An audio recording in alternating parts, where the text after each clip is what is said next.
Amigos invisibles, uno de los rasgos más profundos, más característicos, más propios del ser humano y que aparece casi con su aparición histórica, según los testimonios que tenemos, es el de no resignarse a no tener una explicación del mundo que lo rodea. El hombre ha sido el animal que quiere explicaciones, que quiere explicarse, conocer, tener algún sistema que comprenda, explique y le satisfaga su curiosidad con respecto a todo el oscuro mundo desconocido, innominado y muchas veces hostil que lo rodea. Es indudable que el hombre primitivo, que luchaba con una naturaleza hostil, en plantas, en lluvias, en tempestades, en inviernos, en bestias feroces, en grandes dificultades para sobrevivir, tenía que valerse en esa lucha de los medios de que él disponía, de sus manos, de las armas que fabricaba para ocasionar un daño a su enemigo. Y claro está que esta visión de lo que él hacía, de cómo él influía en las cosas que le rodeaban defensivamente y para aprovecharlas, él trató de proyectarla, era lo más simple que él podía hacer, en el mundo que lo rodeaba y buscarle una explicación que no era simple y llanamente sino una proyección de lo que él conocía en él, o de lo que él conocía de él, en lo que no conocía de lo que lo rodeaba. Y de aquí nace la explicación mágica del mundo, que es la actitud del hombre primitivo. El hombre primitivo veía llover, y como no tenía manera de saber por qué llovía, entonces él atribuía la lluvia a la intervención de un ser parecido a él, solo que era un ser invisible o más poderoso que él, que provocaba la lluvia. Y si se enfermaba, era indudablemente que algún enemigo invisible, muy poderoso, lo había herido de alguna manera que él no conocía y no podía conocer, pero lo había herido como él hería, como el hombre hería al jabalí o como el hombre hería al venado, y le había ocasionado esa dolencia, esa enfermedad, esa fiebre, ese malestar. Y que había otro ser bueno que lo venía a ayudar y que ese ser bueno le traía la salud. Y asimismo, para poder tener suerte en la cacería, había un ser favorable que le permitía encontrar fácilmente y matar fácilmente un animal deseado. Y para tener una cosecha favorable, una cosecha buena, también no era porque ponía más abonos o menos abonos, sino porque había un ser que facilitaba esto. Esto trajo como consecuencia la personificación en millares de seres imaginarios de la naturaleza que lo rodeaba.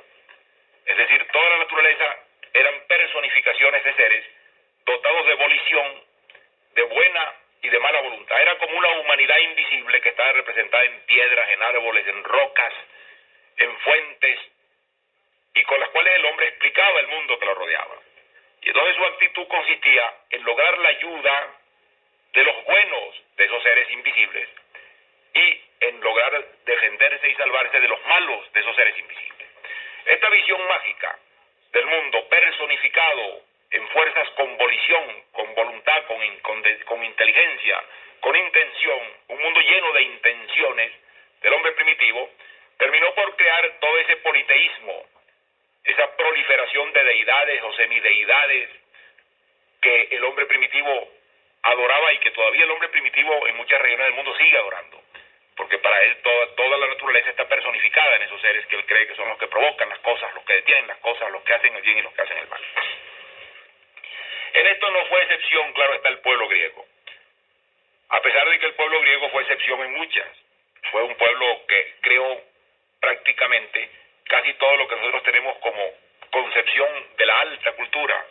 Crearon el arte, como nosotros lo conocemos, y hemos sido apenas los herederos de ellos en esto. Crearon la literatura, crearon el arte de pensar, la filosofía, todas estas cosas extraordinarias que hizo ese pueblo, pero ese pueblo también era el heredero de un pasado mágico y primitivo, y por lo tanto tendió a personificar todas las cosas, las estaciones, los cambios, los azares de la vida, las cosechas, el día, la noche, el mar, en formas humanizadas de seres míticos, de seres concebidos por ellos, de seres mágicos, es decir, a convertir el mundo que los rodeaba en un mundo mágico de personificaciones. Y ese mundo mágico del griego es lo que nosotros llamamos la mitología griega. Esa mitología para ellos tenía una parte de magia y una parte de religión.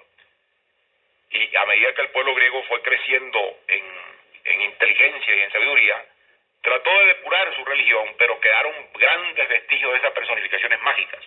Y entonces en esas personificaciones se ve un poco el espíritu de ellos, porque allí hay una gran creación literaria, una gran creación estética.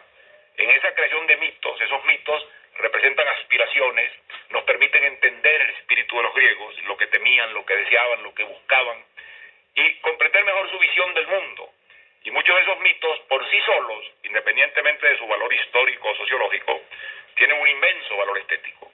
Esto explica por qué, durante tantos siglos, cuando ya nadie creía en ninguna de estas divinidades mitológicas de los griegos, siguieron siendo temas de literatura y de arte dramático los mitos griegos.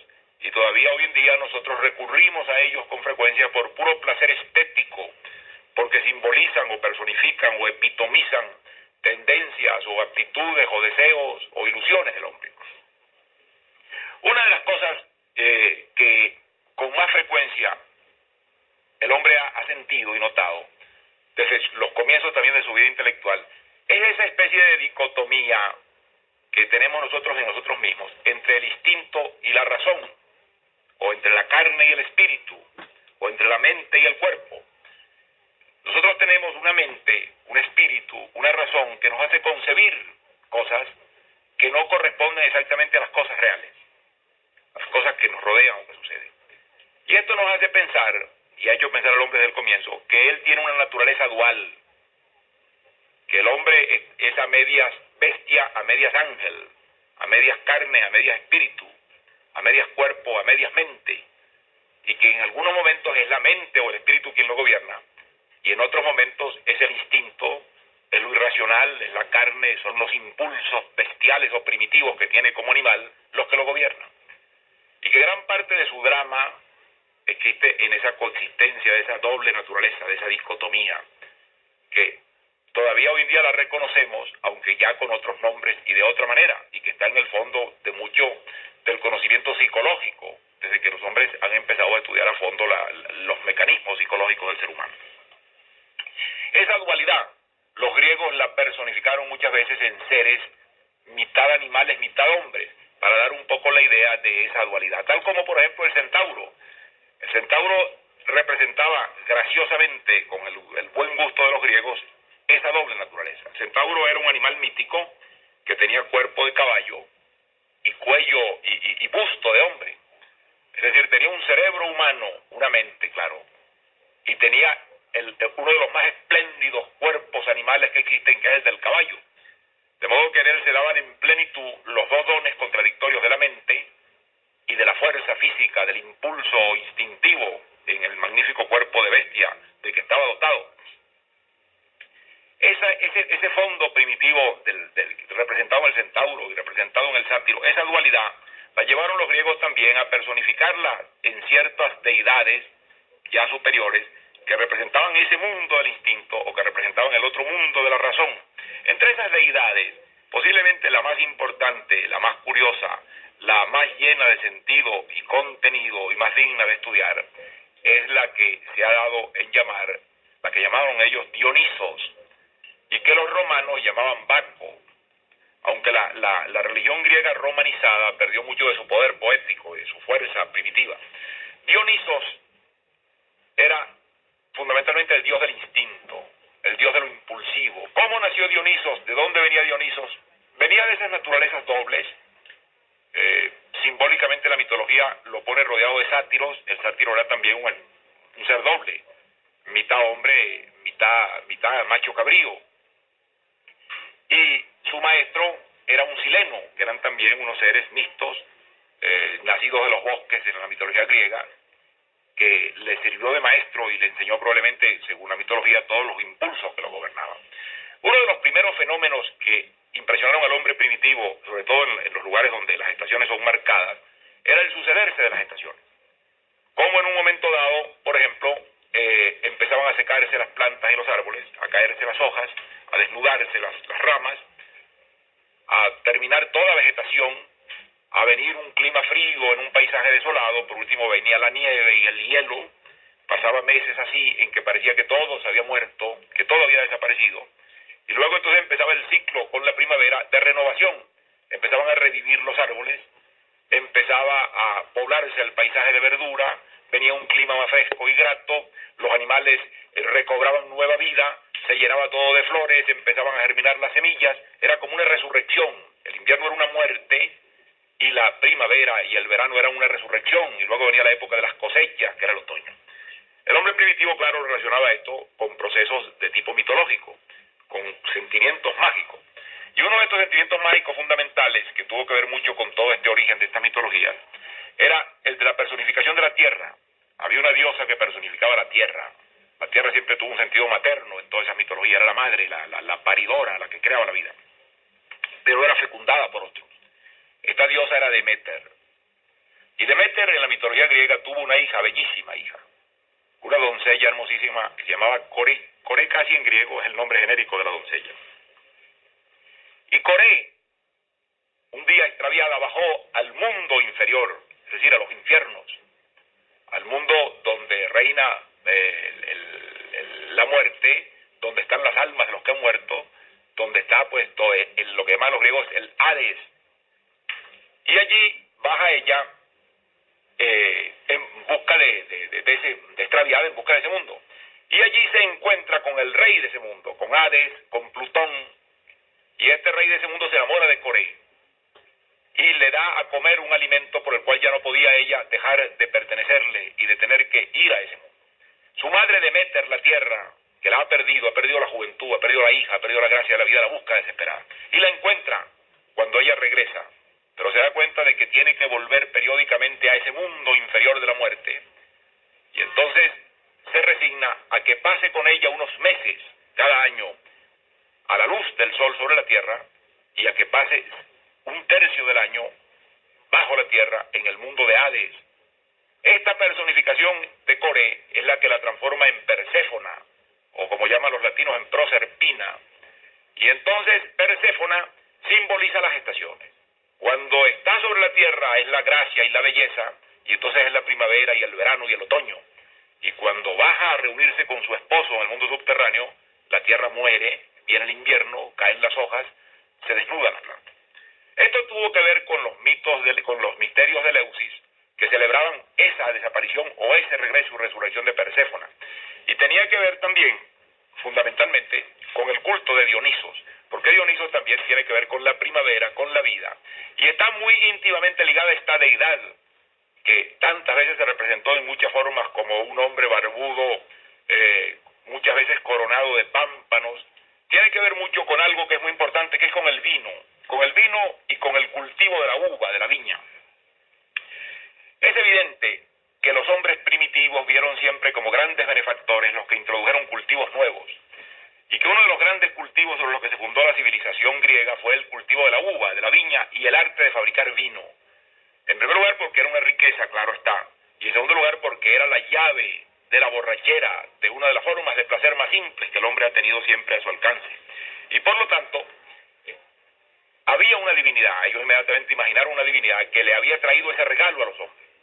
Dionisos, en la mitología griega, es un dios muy viajero, recorre toda Grecia, recorre todo el archipiélago griego, recorre las costas lejanas del norte de África y del cercano oriente, y de esos viajes trae dones. Entre los dones que trae él, que ha sido su regalo a la humanidad, está la uva, y está el arte de hacer vino, y está lógicamente la borrachera. Por eso en las fiestas dionisíacas la gente se emborrachaba y exaltaban y cantaban al dios que les había traído ese regalo. En realidad, todo esto del placer físico, de la exaltación que el alcohol produce, claro está, se relaciona con las potencias no racionales del hombre, con los impulsos oscuros y subconscientes del hombre, que son los que se liberan en esos procesos de ebriedad. Por lo tanto, tenía que pertenecer Dionisos a ese mundo, y tenía que ser dionisíaca la celebración de quien creó o regaló a los hombres la viña y el arte de hacer vino. Todo este culto de Dionisos tiene que ver pues un poco con la extensión del cultivo de la viña y con la geografía de la extensión del cultivo de la viña por el mundo del Mediterráneo oriental. Pero es que además Dionisos entonces tiene que ver con otras cosas. tiene que ver también con el teatro, puesto que ya era el dios del placer, no solamente del vino, sino de todas las formas placenteras, no austeras, no racionales de la vida. A él iba igualmente el teatro, a él iba la poesía. Una gran parte de la inspiración poética es dionisíaca, y la creación del teatro es dionisíaco. De modo que este dios del oscuro, este dios de lo impulsivo, vino a representar prácticamente pues una parte inmensa de la naturaleza humana para los griegos, y vino a constituir como herencia a la civilización occidental el testimonio de una fe en uno de los aspectos de la doble naturaleza del hombre que estaba personificado exactamente en este ser. Es curioso que en estos dos polos de la razón y del instinto, de Apolo y de Dioniso, en realidad la poesía, aunque los griegos actualmente se la atribuyeran a Apolo, la poesía ha venido a ser, como el arte dramático, el fruto de los seguidores de Dioniso. Porque la creación artística del hombre, y entre ellas la creación poética, ha tenido que ver muy poco, y tiene que ver muy poco con la razón. No es un producto de la razón, es un producto de otras facultades más oscuras y más misteriosas que el hombre tiene, y menos explicables, como son la sensibilidad, como es la imaginación, como es el don adivinatorio casi que tienen los grandes poetas, de relacionar cosas que aparentemente no están relacionadas. Y ese es un don que pertenece, claro está, a ese mundo que representa Dionisos. Por eso en realidad Dionisos, lo dionisíaco, ha sido siempre lo creador, lo que ha llamado a las facultades innominadas y oscuras del hombre, a esas turbias facultades que hacen que el hombre sea ese ser tan misterioso y tan impenetrable que logra crear el arte y que logra también plantear su conflicto, el conflicto de su naturaleza como gran tema central de la historia y como gran tema central de su propia preocupación. Claro que con Dionisos desaparece con la cultura griega, desaparece Baco con el mundo romano, viene la cristianización de Europa, pero el valor de estos mitos está precisamente en que sirvieron en un momento dado para personificar, para ejemplarizar, para explicar la naturaleza del hombre y cómo en sus primeros y primitivos momentos el hombre tuvo el atisbo de sus contradicciones internas y las llegó a personificar en estos encantadores, en estos fabulosos, en estas prodigiosas formas mitológicas. Ya hoy nadie adora a Dionisos, aunque está presente lo dionisíaco en nuestra vida, claro. Los impulsos dionisíacos nos gobiernan, los impulsos dionisíacos tropezamos con ellos en mil formas de nuestra vida actual, sin que tengamos un templo de Dionisos y sin que existan misterios de la eusis vivientes hoy en día, y sin que Dionisos sea otra cosa que un tema de arqueología. Es decir, a veces uno va a un museo donde están viejas ánforas griegas y en una de esas ánforas mira la figura barbuda de Dionisos rodeado de Ménades y viene al recuerdo con el viejo arte de los ceramistas la figura legendaria, la figura mitológica de este ser donde los griegos concentraron todo lo que de más poderoso y turbador tiene la condición humana, es decir, el impulso creador, la fecundidad, la poesía, el teatro, la ebriedad, la liberación de los instintos, la búsqueda del hombre a sobrepasarse frente a la razón y contra la razón. A tal extremo es valedero ese mito que aún en nuestros días grandes pensadores y filósofos actuales del siglo XIX y de nuestro tiempo han recurrido al mito de Dionisos para buscar alguna explicación del hombre. Por ejemplo, Nietzsche, el gran filósofo alemán Nietzsche, tomó el mito de Dionisos como uno de los grandes temas de su meditación y de su explicación del hombre.